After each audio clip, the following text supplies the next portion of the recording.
Hello everyone, my name is Krish Kaur and this is my project for Google Summer of Code 2024.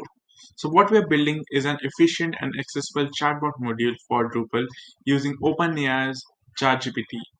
So this project is being built under the guidance and mentorship of Ms. Anushri, who has been instrumental in overcoming the challenges along the way and each and every problem that I have faced. So in this video, I'll demonstrate the inner workings of the module first, and then show you how you can implement onto your own website. So let's begin. So once you have arrived at the sandbox module or the chatbot module, you can see here we have the features and the issues open for this specific folder. But what we have to do, we have to see the source code and how we can implement it.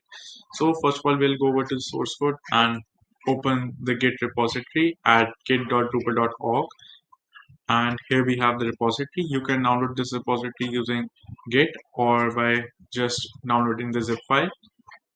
So once you have downloaded it, extract the specific folder and copy that and paste it into the modules folder of your website.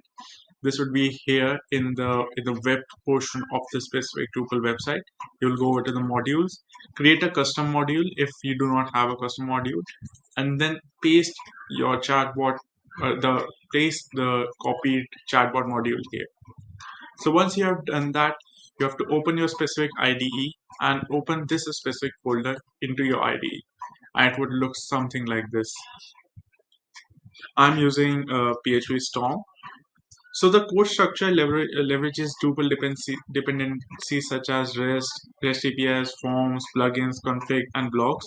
And the basic structure for the chatbot is built using HTML, Twig, and CSS. The core of the module is built using PHP controllers or Drupal controllers and the chatbot.js file, which is built on jQuery.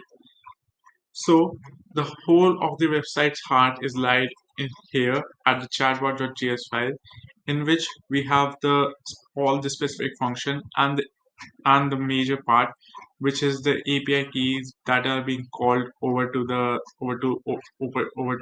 endpoints.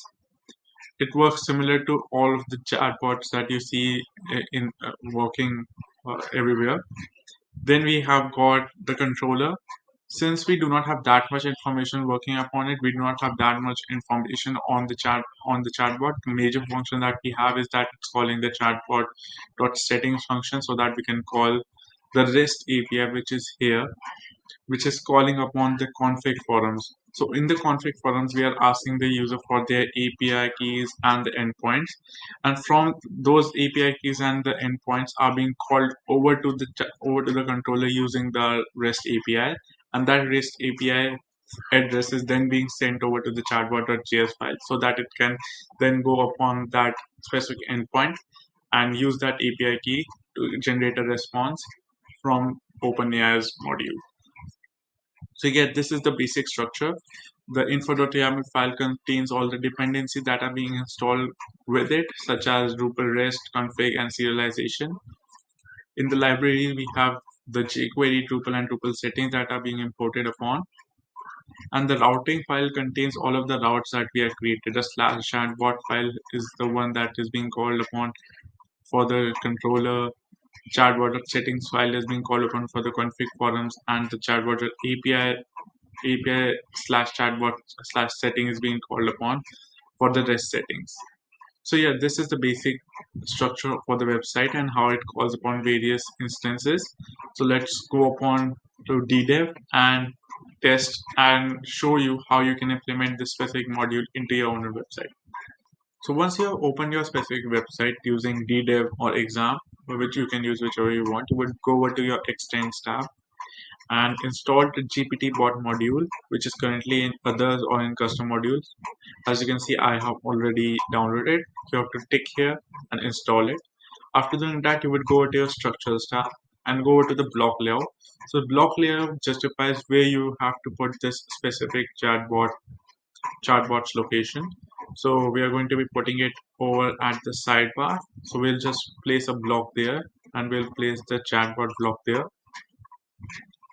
We're just going to name it chatbot and we're just going to save it.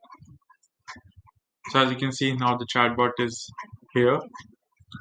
Now the user has to go over to the chatbot settings and they're going to have to enter their API keys and endpoints. I'm going to enter mine and then I'll show you how the chatbot would look. So once you have entered your API keys and endpoints in the chatbot settings, you should be able to go ahead and work on your chatbot. So once you have done all of that, your chatbot should look something like this. It would have an hover over it. So you click here and show you auto-generated message. Then you can ask whatever question you want, like what is Drupal. It will take a couple of time for thinking it, and it would generate answer or any type of query that you have entered. So this was my chatbot project. Thank you for checking it out. This is just the halfway point for the project. We are planning to implement accessibility features such as speech to text and text to speech.